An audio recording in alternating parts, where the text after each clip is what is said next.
Boom, ladies and gentlemen, welcome to another episode of the Danny Pessy Show. Oh my God, yes, ladies and gentlemen, please put your hands together, and if you're riding in your car, blink your eyelids super fast for the panelists here at the Setter Closer Tour in Los Angeles. We're going live tomorrow. I'm going to let these guys introduce themselves. So we're going to start all the way to the left and then make their way back to me. Why don't you start us off, Mr. Ricardo Ricky? Introduce yourself and tell us what's going on. Cool. What's up, guys? Well, good to be here. My name's Ricardo. Closed 575 deals last year. It's my third year in solar. That's it. Just excited to give out some nugs. Excited to see you guys at the event. That's about it. All right. Welcome. What's up, guys? Name's Chandler Pethel. Been in solar for 2.5 years. Did well over 300 deals last year. Sold over 230 installed. And looking forward to getting rocking and rolling with you guys. Ooh, jumping Jehoshaphat. Oh, man, what's going on? Travis, also been in solar for about 3 years. Pretty similar. Sold 300 plus last year. And yeah, we're super pumped to meet you guys all at the Setter Closer Tour. What's up, guys? I'm Connor Gherkin. Installed 200 last year, first year in solar. Excited to see all you at the event tomorrow. Dude, man, that's crazy. I don't think there's ever been a podcast with more hitters in the world. I don't think there ever been, like, in terms of like the caliber of people that are sitting in this room right now. Pretty freaking impressive. So I'm really excited, man. And, you know, obviously you guys have all recently transitioned and has just dominated. So I want to go and ask a couple questions and cue you guys up for the people listening right now. Obviously, we've got a big event coming up. So if you're watching this, you've missed the Los Angeles event, but if there's other parts of the country where we're going to have similar talent doing trainings across the U.S., we've got LA this weekend. Next week is Phoenix. Weekend after that's Dallas, Orlando, Salt Lake City, and then Denver. And so the whole point of this is there's a new model that's happening in the door-to-door space. And before, when I first started back in 2008, it was an eat what you kill, where you'd go out, you'd self-gen, and whatever you sold, that's what you ate. And now we're starting to see in the last 2 or 3 years a new model that's starting to come out, and it's referred to as a setter closer model, where there would be a team of setters, which are basically people going out and setting appointments for closers, and then closers going in and closing the deals. The closers aren't knocking. They're going around from appointment to appointment, closing as many deals as possible. And there's teams of setters going out and setting up them as much appointments as possible. And what I found and why it's so effective is the biggest caveat for a lot of talented sales reps is their ability to recruit and scale and grow massive organizations. Like back in the day, our previous industries where these guys all came from pest, I was a home security guy. You had to manage 5 or 10 offices to make a healthy income of $500,000 to $1 million in overrides. Whereas now you can essentially run a setter closer program, and these guys are all making 7-figure plus just off of an office of 20 to 30 guys. So the same effort it took you to run a team in pest control to make 50 to 100,000 override, you can utilize that same model or that same size office and make $1 million. So it's absolutely crazy right now. And so that's the big thing that I think that this space needs is we need more people coming into it.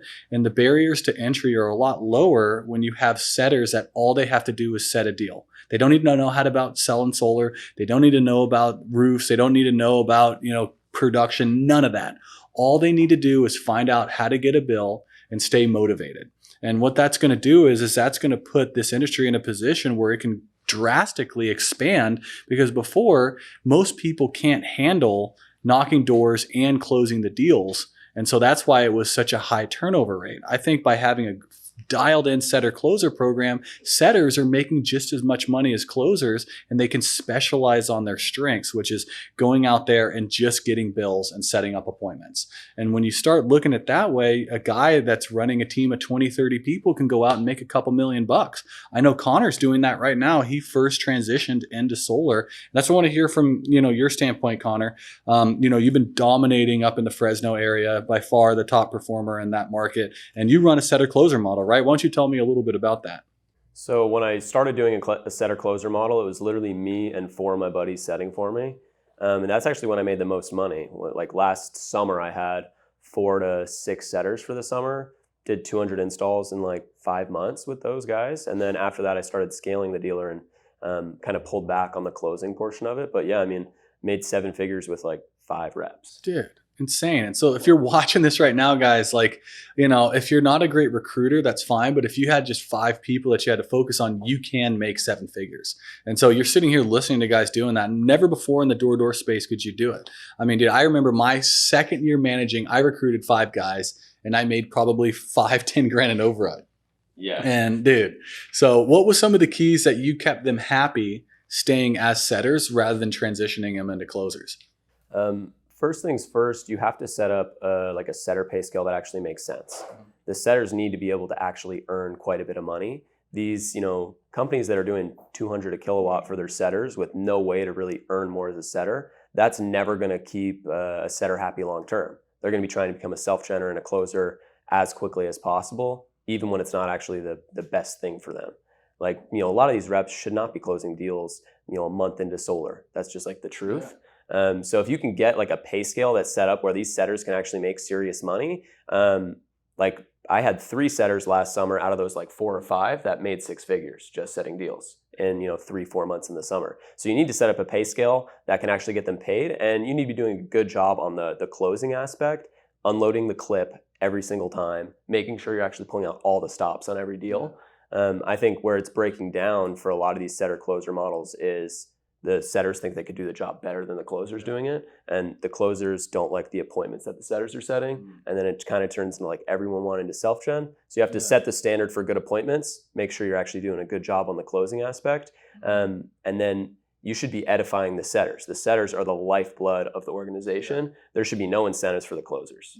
Just like realistically, like all the marketing or like the incentive budget should be just directed straight towards the setters. Dude, that's funny, bro. You mentioned that. I was actually talking to Ricardo and Travis about this the other day, and I was telling them, guys, I foresee in the near future that everything is just geared towards setters, and the closers are almost like, yeah, dude, you're a closer. Cool. Anybody can go close a deal. And so Ricardo, why don't you share us a little bit your thought process on that, on incentivizing setters more than just closers? Yeah, no, totally. I agree with Connor there. I mean, that's really how we scaled our organization, is making sure that the setters come first. Because realistically, I really do genuinely believe that setters are more important than closers at the end of the day. They're the ones that are qualifying the customers, bringing in the business, bringing in the leads. So without good setters, there is no closer because you have nothing to close. And so really, that's really the lifeblood, as you said, of the organization. So I just think overall, I'm seeing the model switching more towards the marketing model, to where really the setters are going to end up making more money than the closers, and the people that can actually scale setting teams and setting organizations are going to have all the leverage. Because at the end of the day, when closers need closes, they need sets, right? And so if they don't have a consistent way of having those leads, you can be the best closer on earth, but you just can't close if there's not enough lead flow, right?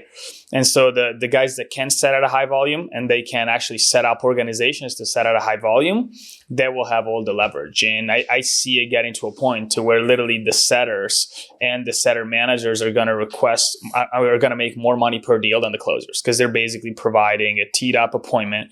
They're providing their generation, all of that stuff. And so I think that's the best way to scale, because then incentives are aligned. And yeah, at the end of the day, you can close deals. That's great. You can train anyone to close deals, and everybody can become a good closer eventually. But that's really, I think, where the value is on the setting side, more of it than not. And then obviously for it to work, you need to have really dialed in closers, meaning every setter needs to know that when they put it up, that deal is getting closed no matter what. So that's really where a lot of these models are breaking. I see is, you have good setters, they put up a lot of good leads, they do a great job, and then closer goes in and they close 50%, 60%, 70%, and the model breaks down because there's no trust. Right. So as long as you have dialed in setters and the setters are scaling and they're providing the lifeblood, and they know that everything that comes in gets closed, then it's just the best way, because it never breaks. Everybody's in a win-win situation. But I do really think that the setting side has a lot of the leverage, and the closing side is just there. But that's the way to scale. So that's what we've done at our organization, is we focus all of our time in scaling the setting model, because it has the most leverage, and really empowering these guys on how to do that. Yeah. And dude, I've heard it said multiple times again, he who holds the leads holds the control of the organization. And, I see in the future setters actually making more than closers. Like, and I feel that that's the only way to not cannibalize your organization. I remember when I first dialed in my setter closer program back in 2020, essentially we hyped up that, hey, you're eventually going to become a closer. And that was I started realizing as these setters transitioned into closing, I would be setting these deals and closing them at a very high percentage. And then my favorite setter, his name was Skylar. He was setting 20 to 30 deals a month that closed, right? Just crushing it for 4 months straight. And then he's like, bro, I want to be a closer. I want to be a closer. And then he transitioned into closing. And then now he was only doing 1 or 2 deals a month, not making any money. And then he ended up quitting. So it's like, damn, dude, if I would have put him in the right program where essentially he at the beginning was not getting recruited as being a closer, he probably would have stayed. And then I wouldn't have lost all those leads for the company. So Travis, what are you doing right now? And I want to hear your input on this too, Chandler. What are you doing when you're recruiting these reps to make them not want to become a closer and keep them happy as a setter? Yeah, I mean, really, the big thing it comes down to is, I mean, me and Ricky, we talk about this all the time. It just comes down to the right expectation. So all the guys that come into our organization, we tell them, look, if you guys go through our process, if you guys go through our model, you will step up in our organization. But in the beginning, everyone that comes in, we're like, look, you guys are going to stay in for 6 to 12 months. You're going to set. Once you get that down, you're going to learn the skill set so that you can help scale our setting team, right? Because without the skill set, how are you going to train setters how to set? You can't do it, right? So we have that expectation on the front end. We hold the line with it. And we tell guys, look, I mean, if you guys want to come and self-train, great, you can do that, but you're not going to be a part of our organization. Yeah. So we make that loud and clear. And obviously, the number one thing is they also know coming in that we're going to close all their deals. Yeah. And they know that, right? Yeah. And typically, so a lot of guys, they come up, there's like, okay, how do we step in the closing? It's like, you have to go through the model, prove to us that you can set at a high volume, and we can replicate the skill, and then we'll give you the opportunity to close long term.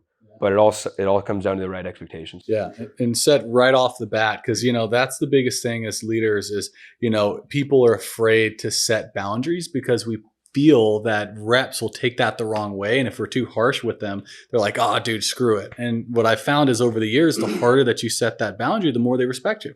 And and that's how you can actually scale an organization is if you have the courage to say, "Hey, bro, this is what we're doing. If you don't like it, then go find somewhere else." Not saying that directly, but letting them know these are the values and this is the systems and processes. So for Chandler, what are some of the things that you've been doing to really like make that resonate with these guys coming in? Hey, this is what we're doing. What do you tell them at the beginning at the recruiting table, or when you're curating these guys to grow in the organization? So I think like the number one thing, and we actually went through some companies that did the exact same or had the exact same flaw, but I think the number one thing is companies will set it up to where you come in as a setter, and it's like, the way they portray it is the bottom of the totem pole is a setter. Yeah. And then it's like as you progress to a closer. Mm-hmm. And so a lot of these guys are like speed running to closing. Kind of like what you were saying, like they're speed running as fast as they can to closing without even mastering setting. Yeah. And so I get it, it's a different thing. Like setting is a whole different ballgame than closing. You can have a great closer who sucks at setting, and you can have like a great setter who sucks at closing. But they set it up to where it's like you literally sprint to closing, and that's your whole goal. And some guys just don't even get to be an above average setter when their mindset's already on closing. Yeah. And so the whole way we portray it is you have to master setting before you're even thinking about it, go through the program. And once you master it, there's also some other things that we'll talk about later, but we have like setter manager roles that are going to come in to where it's really, really good to where you can X your income without going to closing. Yeah. So we have guys that are making like high 6 figures just setter managing, which is awesome. So that's one of the good things that I think you can look at it from a different perspective is instead of sprinting to closing, like master your craft as a setter. Because I know we have dozens of setters that make, like we have dozens of setters and a couple of closers that make way more than closers at other companies, like the top closers at other companies. Yeah. And it's just because they're cranking out so much volume setting. And then also they're expanding their revenue and their income from managing and getting overrides off other people as well, because they can obviously have a higher skill set than just a base setter. Yeah. So they have a way to X their income with the skill set that they've perfected without having to learn a whole new skill set. Because right now, solar isn't a gold mine, especially with the NEM3 situation, like it's a race. There's no reason that you should, if you're a master setter right now, there's no reason you should try to transition to closing. Yeah. If you're doing 30 deals a month setting, like there's no reason you should try to transition to closing and then just basically cripple yourself for the gold rush we're about to go into. Yeah, 100%. And, you know, that's the thing to look at is now if commissions are equal, now how can we position setters to have a little bit higher of credibility or a little bit more clout around them so that they're not being looked down upon? And that was the whole point of this tour is I'm, you know, want to make sure that we start putting a spotlight on these setters, because realistically, if this industry is going to scale to the point where we're able to start having mass adoption across the country, I believe a lot of it's going to fall on these setters, because if they start pushing in the neighborhoods and they start getting more and more, people to adopt solar, that's going to then get the rest of the marketplace to start following through. So it's such a huge thing to really get these guys dialed in and not cannibalize themselves. So that's the next thing I want to talk about is now where do you go after you've become a good developed setter and you're talented? What are some things that organizations, if you're watching this right now, are running a team, how can you keep them incentivized? Because if there's no margin, there's no mission. And so obviously talking about how the commissions are the same for a setter and closer now, as in if they're not, if it's more geared towards closing, I think that that's going to cannibalize your organization. So starting to find out a way where it's 50-50 or even paying setters more. But where's the leadership side? What can a good setter do to start developing a team? And have you guys found a method that you've found that works well to get them to start running their own team so that you can scale your organization? Connor, let's hear from you. I know you start off with 5 guys now. What was the general idea that you had going forward with that? So I think did all of us come from Pest? Not Chandler. Okay. Chandler came from Alpha Gamma Douche. So swamps in Georgia. So coming from Pest, I think look at the setter role like a good pest salesman. Like, what does a good pest salesman do? They grow a huge pest team. Like, why would the best setters not grow a huge setter team? Like, if you can, it's kind of like Rico said, or Ricardo said, it's like you build this setter machine and you hold all the leverage. Like, that's what we need. It's like, I think look at the closers almost as like fulfillment. Like, we're just fulfilling it. And if you can build the lead machine, like I think when we're saying setters are going to end up making more money, I think the setter leaders will actually make the most money. Like, if you can scale a huge lead machine, like you're the one that's going to make the most money at the end of the day. And, that's the other thing too, is, there's so many guys right now that are spending 10, 20, 30,000 a month on leads, but those leads go get shopped all the time. So if you're buying leads from a lead company, that guy's searching for information. So whereas if you were to take 10, 20, $30,000 and pour that into a setter team, those leads aren't getting shopped because you're taking someone who's not interested in solar, getting them interested. Your PPW will be higher because you're not shopping, because you're converting people who weren't into the market to be into the market shopping. Whereas if you're buying leads, those guys are already in the market shopping, which is why they fulfilled it. So what type of role do you see them growing up, and what kind of investments would you put into a setter team? You said earlier, Connor, it's 100% incentives go towards the setters, nothing toward closers anymore, right? Yeah, I think nothing should go towards the closers. Like, there shouldn't be an incentive to say how many leads did you close. It's like that's going to be more predicated on how many leads have been built, like by this setter leader. Like, the incentive should go towards the setters and maybe the setter leaders even. Like, recruiting incentives should go to setter leaders, and the sales incentive should be going to setters, and there shouldn't really be any incentive to close more leads. It's like, I don't know, as closers, are we going to not show up to leads if we have a bunch? We're showing up to the leads. Yeah. So I mean, dude, it's funny because I'm talking to Ricardo and he's like transitioning to being a dealer and running a huge organization. He's like, bro, I still want to get out and close, man. I got to get these deals, dude. I can't turn down the 20 or 30,000 a deal. I'm like, Jesus, bro, what's wrong with this guy? But that's the thing, is even if it was less, these guys are still going to take it. And I mean, it's funny to see that, anybody, even if you're not making the most amount of commission, you're not going to turn down a deal, even if you're making less. So Ricardo, for you, I mean, where do you feel that you draw the line on that? Where is it like, all right, dude, I think this is where it's at? on the setting side, you mean, or on the scaling side? For like closing and like with investing into setters, do you feel like incentivizing closers for anything? What's your No, so 99.99% of our incentive budget is setting. We have a few small little things that go towards closers, but not really. So all of our incentives go to the setters. Because again, it just goes back to like, I truly believe like to really scale a big organization, and that's how I think we've been able to scale so quick, is you have to have the setting side. If I could be the best closer on earth, or whoever, Chandler, Trav, they could be best closers ever. If they're not sitting in 3 to 4 or 5 leads a day, what are you going to close? There's nothing. And so the setters are the ones that hold the leverage. And so all of our incentive budget basically goes there. And at the end of the day, we look at the closer as if it's just an assumed thing. Like the expectation with a closer is you should be closing 95% plus of everything you sit in. Yeah. And there's no incentives for that. That's just you being what you're supposed to be doing. Yeah. You shouldn't be incentivized. If you're a closer and I have to incentivize you to close leads, you're not a closer, right? And so that's like, bro, you can find closers a dime a dozen. 100%, and that's what I tell our setters all of the time. Right now is a lot. We have some guys that are stepping into that managing role, and they've mastered the setting side, and they are growing big setting teams, right, and growing lead flow. Yeah. And all of the leverage is you can go if you have 20 leads a day.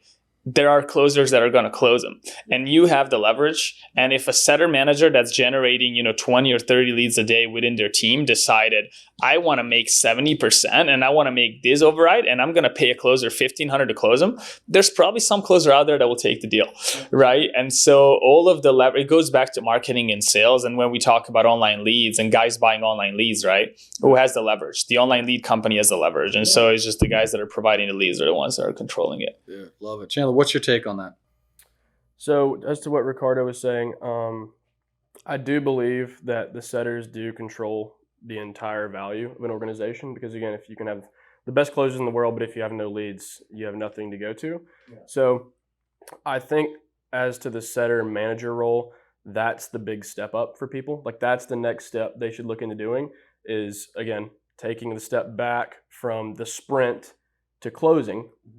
And saying I've mastered setting, and if you haven't mastered setting, master setting first. Yeah. Before you what does that mean to you? So Chandler, if someone says, "Hey, Chandler, what is master setting? What does that look like?" So master setting, like master closing, for example, if you're going into a deal, like we expect you to close over 90% when you go in, with less than a 20% cancel ratio. Yeah. So if you're there, you master closing. Got it. And you can obviously get better, like make it 92% or 93%, but you're obviously never going to get to 100. Right. So setting, it's like. Yeah. Setting, it's like if I go out and get 3 to 5 appointments every day. Yeah. Like master setting is basically like, because you have very inconsistent closers and setters, but it's the same thing as what I was saying about closing. Like you have to have that 90%, 20% ratio basically is what we expect. Yeah. Same thing with setting. Like you should, and I guess different offices have different standards. We expect a lot out of our setters. Like we hold that. That's why we have the pay scale is we hold our guys to a 10 a minimum month standard. Okay. So that's your standard. 10 exactly. minimum accounts so that sit. To 10 closes. 10 closes. Yeah, like 10 sold accounts. Cancel, you're fine. Like, because there's obviously going to be uncontrollables. Can't control that, yeah. But you control the controllables at 10 sold deals a month. Yeah, and if the whole thing is set up correctly and you have the closers that are going 90% every time they go into a house, you have no excuse to not set 10 or 11, let's say 11 in case 2 doesn't close. Yeah. You have no excuse to not set 11 qualified sets in a month. Got it. So let's say 1 month I did 12 sits and they close. And the next month I do 7 or 8. What's the conversation with you have with a rep that isn't fulfilling what they committed to? Is it you're out, hey, take it over, go back to selling pest control, buddy? Or is it like, all right, hey, dude, we need to figure this out? No, it's usually just a motivation thing because consistency is the key. Like you have to be consistent. That's why routines are so big. That's why you waking up and doing the same thing every day and making sure you hit your non-negotiables every day are so important. Yeah. It's because you have to be consistent. Yeah. And to have a consistent lead flow machine and have a consistent revenue producing business, you have to have consistency. Yeah. And it starts outside of the job. It's not inside. Outside the job. Yeah. Yeah. So a lot of times you'll meet the guys, and again, we pay our setters well, which is what you're talking about, which is why you retain your setters with 5 guys. Like I had the same scenario. Like last year, I did not have a large team. I had like 8 guys with my numbers. And so I found out that was actually best because you have guys that are happy, they're doing well, they're producing, and they're also getting paid for what they do. Yeah. So usually it's an issue of like, most of the time we run into it, it's like an issue of, I made 40 grand this month. Now I'm going to kick my feet back because people get paid and they're very like, people don't look at it as, I can make $1 million this year. I made 150 grand. I'm chilling. Yeah. So it's like I don't know. I think it's a personal motivation thing. Yeah. And usually like we like to have one-on-ones with our guys, or like we have the managers there because the managers help hold the guys, the setter managers we were talking about, they help hold the guys accountable for their non-negotiables. Yeah. So it's like if a guy, because they don't want to hear it from me, they want to hear it from X, who's also doing 30 setted closed deals a month, if that makes sense. So that's why we have those guys there, the setter managers who have that higher position, is because they can look at another setter and say, hey, bro, you did 10 last month. Why do you have 3 with 2 weeks left? Yeah. Step it up. Makes sense. I think one thing to piggyback on that is we make it loud and clear that without them doing their job at a high level, we can't close deals. Right? So we just appreciate our guys as much as possible, invest into them, and it always comes back on us. So it's just super important. Make sure you guys are taking care of your setters, giving them the best training. I mean, for us, we literally run trainings Monday through Friday, 10:30 for an hour every single day on different types of sales trainings, different techniques, and we hold them accountable because we know that the more leads that they set, the more money we're going to make. It's a win-win. Yeah, so that's why, I mean, being a closer, you don't even need to make overrides on setters because your overrides is closing the damn deals. And so the better you train them, the more deals that you get. And so, yeah, that's a funny thing that you said. So if you're watching this right now, what's funny, and you heard it, is they're running these guys are running the top setter closers in the program or in the whole country from what I've noticed so far, is basically they are really making sure these setters know that they are the prize, not them. Because in setting and closing, what ends up happening is so many times closers want that facade of being the best, and realizing when you put on that aura, other people want to be like you, so they want to close. But when they are reminded, wait, no, dude, you guys are the star of the shows, that's going to get their fulfillment scratched, itched, because they now feel like they're in control. So Connor, what are you doing to like really acknowledge your setters to let them know you're so thankful for them, and that they don't need to be downplayed their importance in the role? I think like a big shift that like I worked at a company before I started my dealer for like a few months. And I noticed that they would a lot of time edify the closer, like, oh my God, nice job for that late close. And it's like, do the exact opposite. No one says nice job for the close. You say nice job for the awesome set. So I think that's like a big piece of it is it should just all be directed towards the setter all the time. It's like, it's not nice job for closing it. It's like, that was just like the bare minimum. That was just like California, like where you lowered someone's bill. Great. Yeah. Oh yeah, you told them they could save $40 a month. Like, congrats, you must be a lit salesman, bro. Wow. Yeah. So I think that's the biggest thing is like directing like the gratification and like telling the setters they're doing a good job rather than telling the closers they're doing a good job. The closers are just doing the job. Yeah, that's like easy, dude. And that's what's funny is the hardest part is dealing with the rejection and continuing to handle it. And so if you guys are constantly pouring in them, teaching them the ability to handle rejection and continue to move forward over and over again, that's the real compensation that they're developing into somebody that can handle that. And with the proper expectations that, hey, dude, closing's not what it is, what you guys think it is. Yes. So yeah, money. Like a lot of the time, we'll talk to our setters about, how annoying the closing job is sometimes. Like, honestly, like sometimes it's like, I mean, when it's good, it's good. Like when I show up to like qualified appointments that have a power bill and have both decision makers there, like it's a good day. But there's other days where it's like you drive down to a bunch of unconfirms, one-leggers, cancels on the door. Like, and then it's like, dude, it's not what you think it is. Like sometimes I end up driving around all day. So it sucks. Yeah. And it's like out of your control a little bit, whereas setting is completely in your control. Yeah. Like that's, 100% on you. Yeah. 100%, man. Yeah. Great share. And then, Ricardo, what's some of your take on just what Connor just said? Yeah, no, 100%. I mean, I say it all the time, and I say it all the time, but like if I could replicate myself closing, I would go set all day long. I tell my setters all day. And like really, I genuinely think that the setting job has a lot of higher leverage. And I go back to, efficiencies. And I think, the reason why I've been able to sell such high numbers is I'm all about efficiency and how do you maximize the time, right? And that's the only way you can scale it. And so at the end of the day, the way I look at it is, if I'm the best closer ever, let's say you could close a deal in 45 minutes if you do it quick, 30 minutes, 45 minutes to an hour.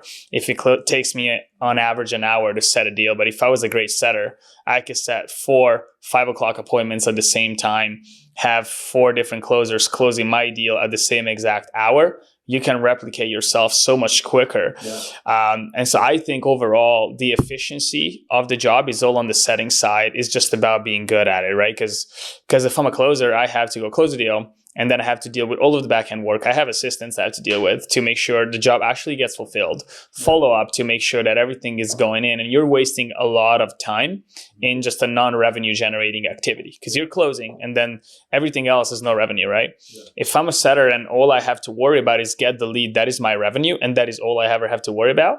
And if I can replicate it and I can set a lead in 5 or 10 minutes and my closer takes an hour to close it, I could scale 10x faster. Because I could put in so many more appointments that they could possibly close.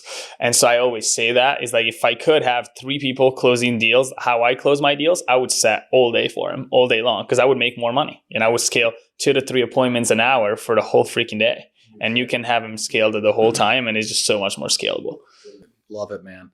So guys, obviously we jammed a lot today, and for the sake of time, we're coming close to the end on this thing. But why don't you guys go real quick and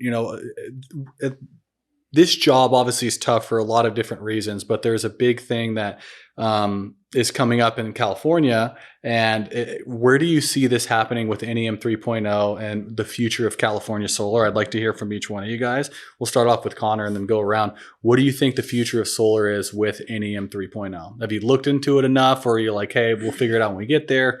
What's your take on it? I've looked into it a bit. I think a little bit of it is just going to come down to California's already so expensive, and I'm not sure with Edison. My market's PG&E, but they're going up by 36% this year. So it's like by the end of the year, I think tier 1 is going to be over 40 cents. So it's like factor in batteries or a roof or whatever, and it's probably still cheaper. Yeah. So we're probably still just selling bill swaps at the end of the day, and now it's off the grid, and everybody hates PG&E so much. Yeah. If you tell them they can be off the grid with PG&E and they don't have to pay money to someone who kills people in fires and blows stuff, people up on forest fires, then I think they'll go for it still. So yeah. Man, yeah, I remember I went on a blitz with Marshall Tootin with Better Earth back in the day, and me and McCarthy went out there knocking with their group, and we came up with this elaborate scheme where, hey, we're just putting a little bit of a petition together to kind of stick it to PG&E, and there's a new program where you can redirect your payment away from them to ownership, and it worked out really well, dude. I've never seen someone hate a utility company more than them, so it's nuts, dude. Usually the first like 5 to 10 minutes of my close, we just make fun of PG&E and bag on them, and then we get into like the actual close. Which was my favorite thing. Like when I went back, my last deal, I talked to them like, hey, just want to make sure before like we get into this, you don't have any friends that work at the Edison or anything like that would be upset for you leaving them, would you? And they're like, oh, no, don't worry. So it was like a funny thing, that very similar situation. So yeah, no one ever cares about the utility company, which is nice. With selling pest control, some people know their family, friends who do their freaking pest control, or home security, their uncle runs it, where they're more attached. I've never seen someone who's like, yeah, I love my utility company. So as long as it makes sense, people do it. So for you, Travis, what's your take on California solar, NEM? Or you got any plans on leaving? Or you trying to figuring it out? Because I foresee there's going to be a mass exodus, and the people that stay are going and figure it out. That wave is going to come back, and there's going to be coming back to the people that figure it out. So the ones that stick and stay, they're going to be the ones that make it pay, because organizations, reps are going to want to come back, because at SoCal, all these utility companies have no intention in lowering their prices. So they're going to continue to raise them, and the people that figure out are going to be the ones that, make all the money. So for you, what's your strategy with this? Yeah, I mean, personally, I'm not concerned at all about net metering. So history repeats itself. We've spoken with a lot of guys that have been in the industry, like the OGs, and the same thing happened with net metering 2.0, right? A lot of people were freaking out. They jumped ship, went to Dallas Tech, went to a bunch of different markets. And I really do think it's going to be a big separation season. And it's basically the difference between an amateur versus the professional, right? Yeah. All the amateur guys, that even those guys that struggle, because California is a saturated market, right? So all those people that are struggling, that are fearful, they're going to leave. And what it's going to do for us, the guys that are killing it, is it's going to open up the market, right? So we're super pumped about it. I'm anticipating our volumes actually going to increase. And on a micro level, obviously right now, interest rates, dealer fees are going up. So loans are becoming a little bit more difficult to sell. So we're going to start pushing more PPAs, switching it to batteries as well. But overall, we're not concerned at all. And we're going to start putting up even more deals. Yeah, I heard Ricardo just slapped in a couple little PPAs recently, and it's got a big grin on his face. He's like, nice, yeah. He's really love it. So, Chad, why don't you tell us a little bit? What do you foresee California solar being? So it obviously will change some stuff around, maybe even like a challenge, but not like something that's going to create a huge persistent difficulty in the market. Yeah. Like I don't know the exact statistic, but how many you may know, how many solar companies are in California? There's like at least freaking 1,100 last I checked. Yeah. But 1,100. So 1,100, more than that. I mean, that was roughly 1,100 solar companies aren't just going to be like, oh, net metering 3 will. I guess we're going to close shop. Like they're going to keep figuring out. They already have ways to figure out how it's going to make it better, like batteries, stuff like that. Like leases, I know we're going to probably be a lot better than loans, like you were saying, like leases, PPAs. It's probably going to be a big market shift to that. But it's going to go towards the battery backup system. And my friends in Texas, don't take this the wrong way, but I don't know why you'd go to Texas and sell a system to where you're raising the bill or like barely saving them any money when you could be in California and sell a battery in a system, like you were saying, and provide the exact same amount of savings or value. Yeah. So it just doesn't make sense to me as to why you would like jump ship. And I think it will make the market a lot less saturated, because all of the guys who are not and I don't want to say like not talented, but the guys who are not doing it the right way. Yeah, like, hey, I'll cut your bill in half. Like that's the presentation they're giving people. Like those guys are going to get X'd out. Yeah. And then all the guys who have honed their skill set in and in the right ship, they're going to be the ones that 10X when the market shifts. Because it won't be like, hey, there's 25 solar guys that knocked my door this week. Yeah. So I think that's the big takeaway. And what you said there is really funny because, as you guys know, I left the security industry and when I transitioned full time to solar, and some of these other alarm companies are now growing substantially more than they ever have because there's a lot less saturation. Like Skyline in California is on pace to having their best year ever with the least amount of reps because it's just easy pickings because everyone went to solar. So it's like, obviously they're not making anywhere near solar reps do, but some guys are happy making, $100,000 a year. Not everyone needs to make multi-millions of dollars like solar reps. So, it's cool to see that. And bless those guys' hearts. Not everybody, needs to be poor guy. It's okay. And it's fine, bro. Not everybody needs to be super, super rich. And God bless, because security's nice, peace of mind, protecting people. We get it.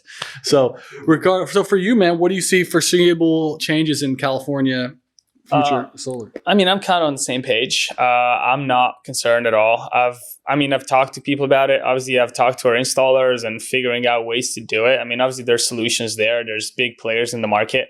They're not just gonna close shop, right? Because it isn't working. So there's obviously gonna be solutions, but I see it as a huge opportunity. I think it's gonna be a big thing going on because, as we said, California's been so saturated, and there's so many guys that have been able to do well in California just because it's easy. At the end of the day, what kind of sales skills do you really need to go out and cut someone bills in half? There's some of these guys that are selling at 3.5 PPW in California. Yeah. You're saving him 60%, 70%.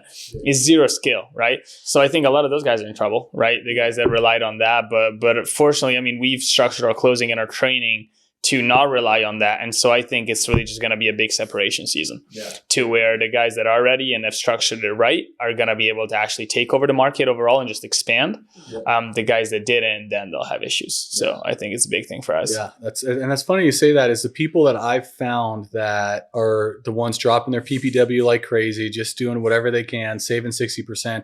Those are the type of people that won't spend $1 on getting more of their skill set up. And they're looking for the easy trend to go jump onto.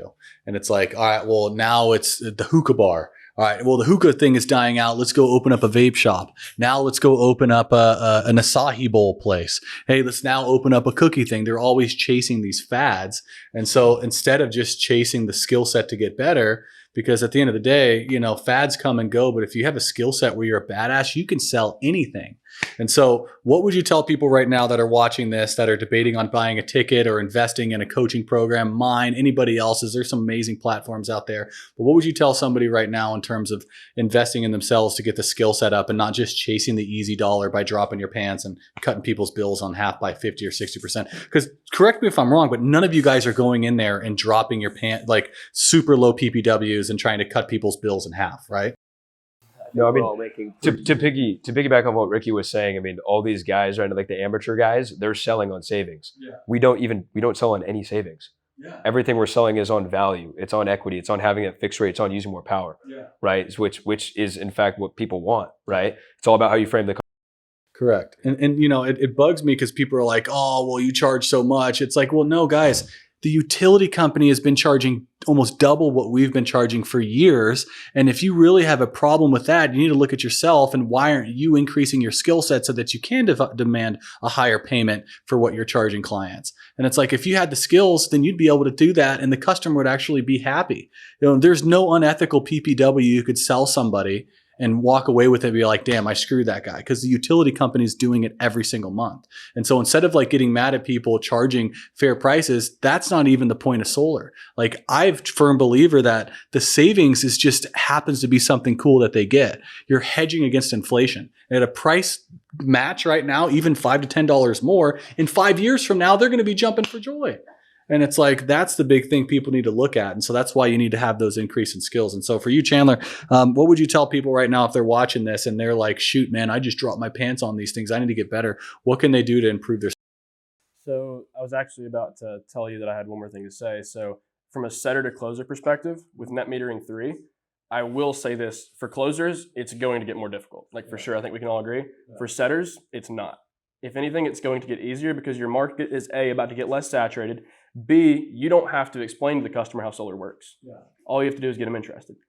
So you still do your same job, but do it better, and your market's less saturated. If you can keep progressing and progressing and progressing, the market's also going to digress in difficulty.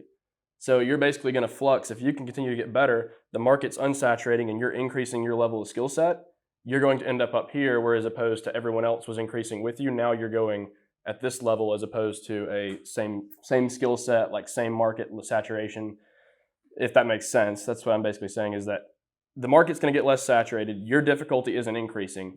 So if you can increase your skill set, it's going to give you even more of an influx of qualified buyers, less aggression on the doors, and various ways to 2x, 3x your income. Yeah, 100%. Great. And what would you also say to now for people that want to increase their skill set? What are some things that they could do to start, getting their skills up rather than just being weak closers and just dropping their pants to try to save somebody money? Investing in themselves, for sure. Your time and investing in yourself. Yeah, because you can only do so much. And again, I know it's like you had a whole talk with us the other day at the office with our guys about spend money to make money. And then Travis had a good story with that. I have a good story with that. I know Ricardo has good stories with that. Every time you put money in, you get return out. And in the world of sales, it's actually the best because it's not like a scenario where you invest your money into like Tesla. You invest it and it comes back in like 6-8 years at like a 2%, 3%, 4% rate on a good market change.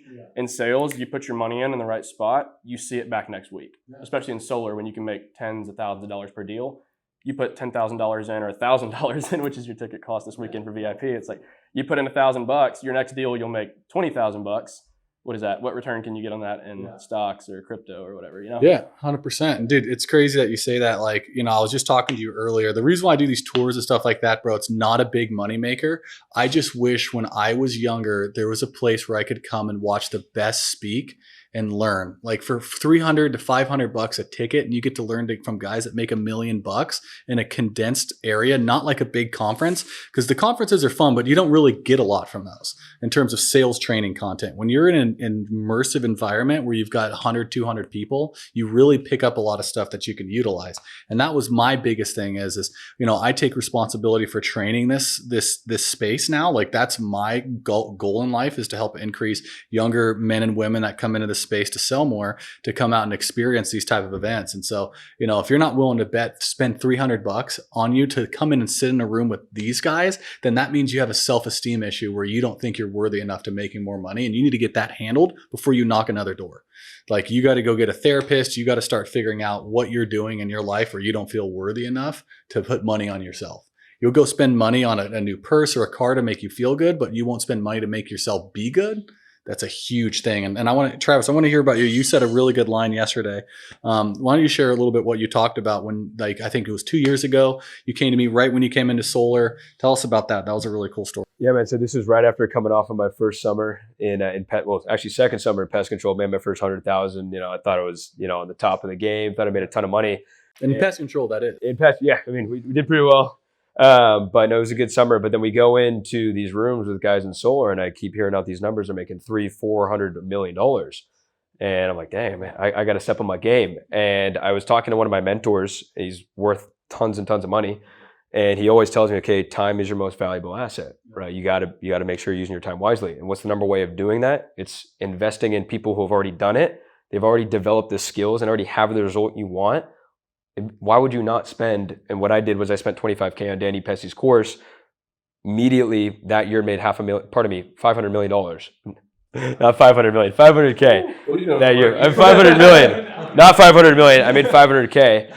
But that just by investing $25K, it'll cut the learning curve, right? And what I did was I just condensed the time that I could obtain the skill set. And to this day, it still has been the best investment that I've made so far. Yeah, and that's really what it is you're just paying for knowledge to get more information. Because, dude, when I first started this, you only could learn from your manager. If you were working at a company, other managers wouldn't train you because they weren't making overrides on you. It was really weird. I remember at Platinum Protection in 2008, I would call other regionals that were doing good, and they're like, "Who's your manager?" "Sorry, dog. Don't, ask him."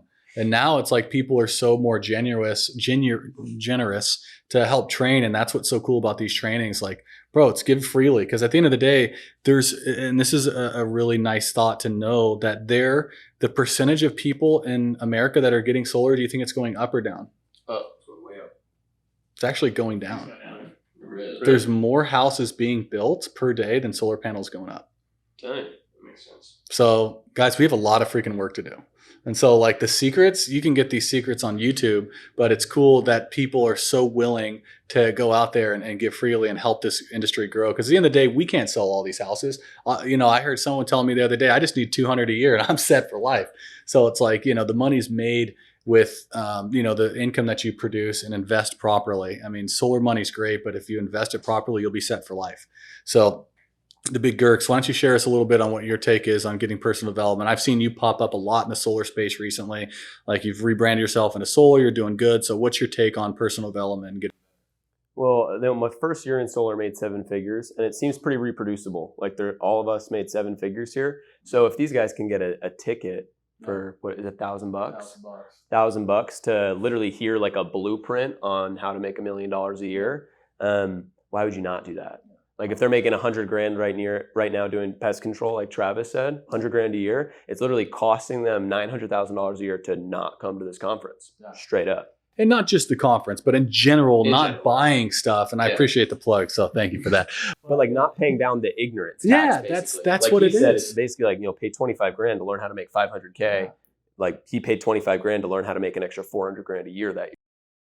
Well, the big thing on that as well is, like, obviously you can watch a YouTube video or you can read a book, but you're not actually committed to doing the thing. Mm-hmm. But if you pay $25,000 or you pay X dollar amount, you think you're actually going to take the actions that you're telling me to do? Yeah. Of course, right? You're holding yourself accountable. Yeah. Right. So it's like, dude, I spent all this money at the gym and I'm like, shoot, dude, I spent it. Now I got to go. So it's like, I had a guy give me a free gym membership. I never did it, but I spent so much money with this other guy. Now I have to go to the gym. Damn it, I spent that money on it. So with that being said, guys, dude, we freaking covered a lot. And, I want to go through real quick. Where can everybody find your guys' social media at? Why don't you plug yourself real quick? Where can everybody find you? You drop some good nugs. I think I've listened to a lot of podcasts. This is probably one of the best ones out there for, setter closer and the future, not just in sales training, but like how to run a good organization, because you guys have all been crushing it. So why don't we start off with you, Ricardo? Where can everybody find you at? Mainly Instagram. Like, I drop some stories here and there. I have all the links to my podcast, all of that stuff. So Ricardo Ritchie 7, first and last name. So 7. there were 6 of them that you couldn't get, so you just picked the 7th. The what? The six Ricardo Rickies in front of you, huh? 7 used to be my jersey when I played soccer back in the day. You mean football? I just stuck with that, football. You call it that. There you go. Cool. Ricardo Ricky 7. Chandler. And Chandler _Hayes. CHANDLER _HAYES. Very cool. You can follow me on IG as well, Travis.Hartman. And just FYI, me and Ricky, we filmed a course. We got that dropping pretty soon as well. Give us a couple more months. Yeah, it's coming. Yeah, guys, you heard it. New program coming. Connor _Gherkin on Instagram. And we're filming a bunch of pick apart the pitches right now. So you can watch me live on the doors, actually setting appointments. And we'll get in the home closes as well. So. Boom. Love it. And rumor has it, you guys have some video footage on my new training platform coming out. Oh, yeah. Ooh, wow, very cool. So yeah, guys, you heard it here first. Top reps in California. We're missing a couple of the guys, but they'll be here tomorrow and Sunday for the event. But guys, if you haven't gotten your ticket right now, hit me up on Instagram. Guys, each event has been selling out like crazy. So if we have tickets left, message me the city you want to go to. We'll try to squeeze you guys in. But man, great call, or great podcast today. Thank you guys all coming in, and Godspeed, and let's go crush it this weekend.